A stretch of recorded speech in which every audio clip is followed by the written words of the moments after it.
Hello मंडळी, स्वागत आहे माझ्या आजच्या ब्लॉगमध्ये। आणि मी माझ्या जीवनात येणारे काही संघर्ष आहेत जे डेली लाईफमध्ये येतात त्याच्याविषयी सांगत आहे।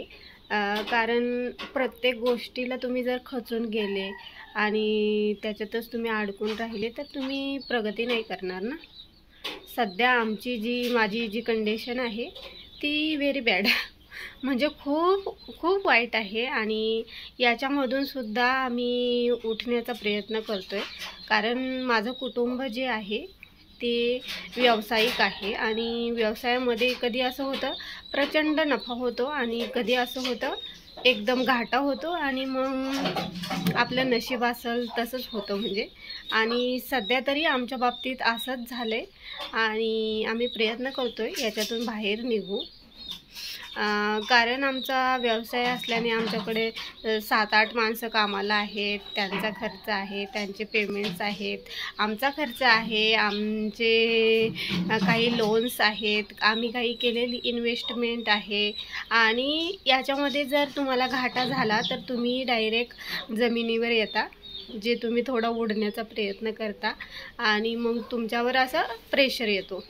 तसंच आमच्या बाबतीत सध्या झालं आहे का काही महिने म्हणजे आम्ही म्हणायचो ह्या महिन्यात नाही निघाला आपला तोटा भरून तर पुढच्या महिन्यात निघेल, नाही पुढच्या महिन्यात भरला तर त्याच्या पुढच्या महिन्यात निघेल, असं करता करता थोडा लॉस झाला आहे। आणि होतं म्हणजे जेव्हा तुम्ही बिझनेसमध्ये असाल आणि बिझनेसमध्ये एखादं काम असं असतं समोरचा व्यक्ती तुम्हाला धोका देतो, कधी तुमची किस्मत जे आपण म्हणतो नशीब तेही तुम्हाला धोका देतं। आणि सध्या तर आपण स्वतःच्याच नशिबाला दोष देऊ, कारण आमच्या बाबतीत तसंच झालं आहे।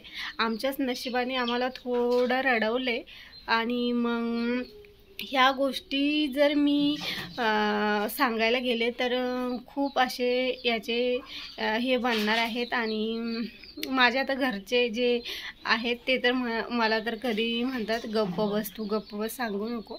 पण माझं एक चॅनल आहे आणि तिथं मी माझ्या जे प्रॉब्लेम्स आहेत, ज्या खुशी आहे, जे मला शेअर करायचे माझ्या वैयक्तिक गोष्टी सांगते। म्हणजे कधी तुमच्याही आयुष्यात आलं तर एवढं काही घाबरून जाऊ नका। आज तुम्ही दुःखात आहेत तर उद्या तुम्ही सुखात असाल आणि म्हणून पॉझिटिव्ह राहा, बी पॉझिटिव्ह।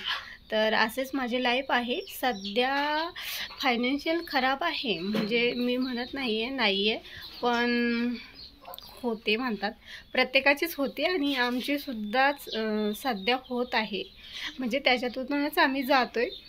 तर असं झालं होतं का लाखोंचे पगार करणारे आम्ही लोक आणि एखाद्या कामात जर प्रचंड नुकसान झालं तर फक्त पगारच जातो, कारण आपण जे आपल्याकडं काम करतात ना त्यांचे पगार आपण नाही ठेवू शकत, कारण त्यांची आपल्याला गरज आहे, आपण त्यांच्यावरच पोट भरतो। आणि मग आपण जे आपल्याकडं काम करतात, जे लेबर असतात, बाई म्हणजे माणसं असतात, त्यांचे पेमेंट आपण नाही ठेवू शकत। आणि एखाद्या मालकाने आपले पैसे नाही दिले तर आपण आपला किस्मतचा भाग म्हणून थांबतो आणि आज नाही तर उद्या देईल ह्याच आशेवर राहतो। आणि आम्ही सुद्धा ह्याच आशेवर आहे सध्या का इकडून ह्या साईडकडून आले तर दुसऱ्या साईडमध्ये काहीतरी करता येईल, तिकडून आले तर इकडं करता येईल। म्हणजे एक बिझनेसमॅनचं आयुष्य असंच असतं आणि आमचंही असंच आहे।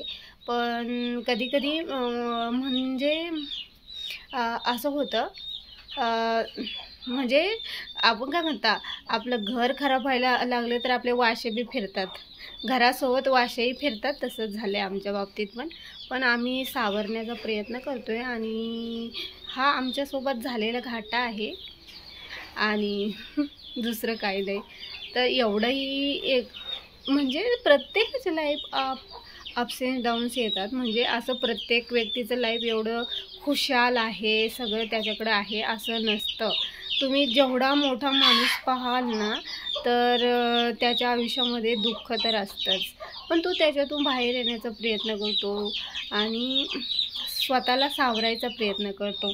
आता आमच्या बाबतीतही आम्हीही करतोय, कारण आम्हाला आमच्या लाईफमध्ये आम्हाला कोणी गॉडफादर नाही आहे, म्हणजे आमच्या पाठीवर हात ठेवणारं असं कोणीच नाही आहे का हा बाबा तुमचं आज 1 लाखाचं नुकसान झाले, माझे वडील मला म्हटलेत, माझा भाऊ मला म्हटलं आहे, किंवा माझ्या नवऱ्याचं कोणी नातेवाईक त्यांना म्हटलं झाले तुमचं नुकसान 1 लाख रुपयाचं, तर आमच्याकडून घ्या बाबा, काढा आपलं नुकसान भरून. पण असे लोक आमच्या लाईफमध्ये नाही आहेत. कारण माझे वडील, माझा भाऊ त्यांचंच त्यांना पडलं आहे, आणि माझ्या नवऱ्याच्या तिकडचे लोक म्हणाल तर तिकडून लोक नाही आहेत, म्हणजे तो एक मोठा इश्यू आहे. आणि म्हणून आम्हाला कोणी गॉडफादर नाही आहे. जे पण आम्हाला करायचे आम्हाला स्वतःच करायचे आणि स्वतःच भरायचं आहे. तर असं आमचं पर्सनल विषय. तर तुम्हाला माझे व्हिडिओ आवडत असतील तर नक्की शेअर करा. मी काही चुकत असेल तरीही सांगा, आणि जर माझा स्वभाव, माझे काही स्टोरी तुम्हाला आवडत असेल तर तीही सांगा. तर भेटू पुढच्या व्हिडिओमध्ये. बाय.